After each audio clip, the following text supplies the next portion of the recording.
présentation du Top Case Moto EA sur le CV3.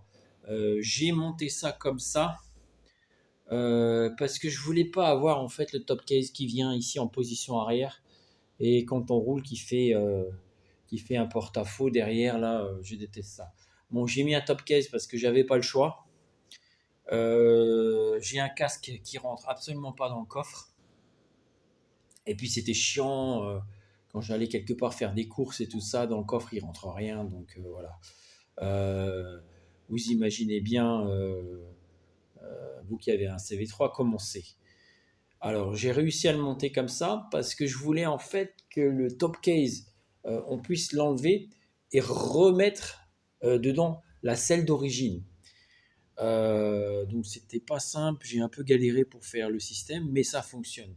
Je vais juste vous montrer quand même la qualité du top case au passage. Donc voilà, donc il s'ouvre, il y a un petit loquet en dessous, il se ferme à clé évidemment, hein. En bas aussi, ce qui permet de détacher. Donc il suffit en fait de le voilà.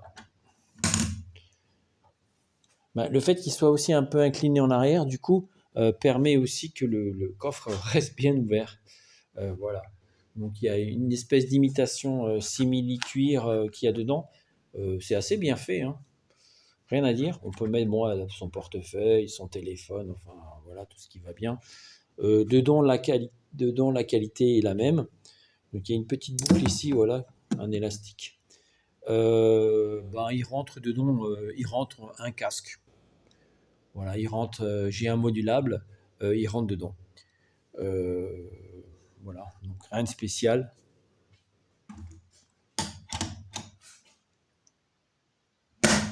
Donc il est tout en en aluminium, hein, voilà. Donc il vient se placer un peu. Un membre du forum me disait qu'il n'aimait pas ça, qu'il était un peu incliné comme ça. Mais en fait, j'ai suivi la pente du scooter, hein, tout simplement, un peu en arrière, pour que quand on est adossé ici, évidemment, on ne touche pas. Donc je vais vous montrer maintenant le remplacement du top case par la selle. Et vous allez voir, c'est assez rapide. Et c'est ce que je voulais en fait, pouvoir enlever le top case rapidement et mettre une selle sans que ça me prenne 2 heures. Donc, je vous montre ça en direct. Je vous reprends. Donc je vais vous montrer comment j'enlève le top case assez rapidement. J'enlève le top case, ensuite j'enlève le support et il y a 2 vis juste à remettre. Un petit détail. Donc voilà, je vais enlever le top case.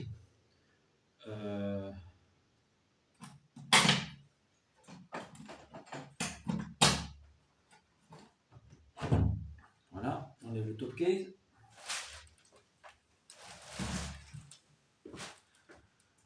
Donc j'ai seulement 4 vis ici à enlever.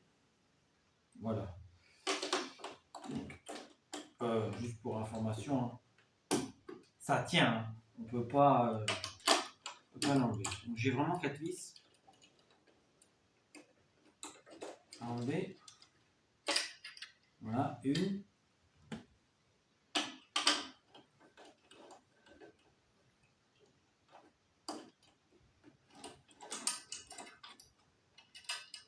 Deux.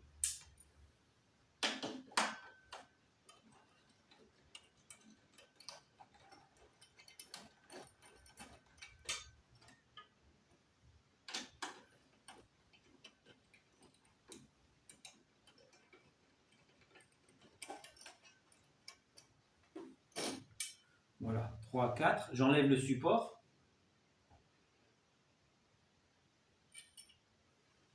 Et donc j'avais parlé de 2 petites vis qu'il fallait remettre.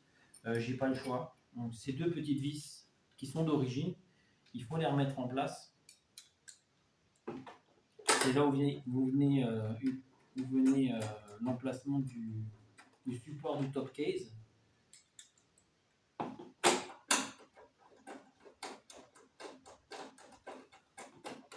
Voilà.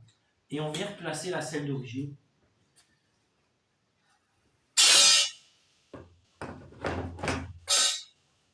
Voilà.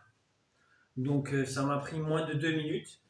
C'est ce que je voulais faire. Évidemment, pour le remonter, ça va prendre peut-être 5 minutes. Mais voilà, je voulais un truc un peu plug and play, pour puis repasser de l'un à l'autre. Voilà, pour le forum.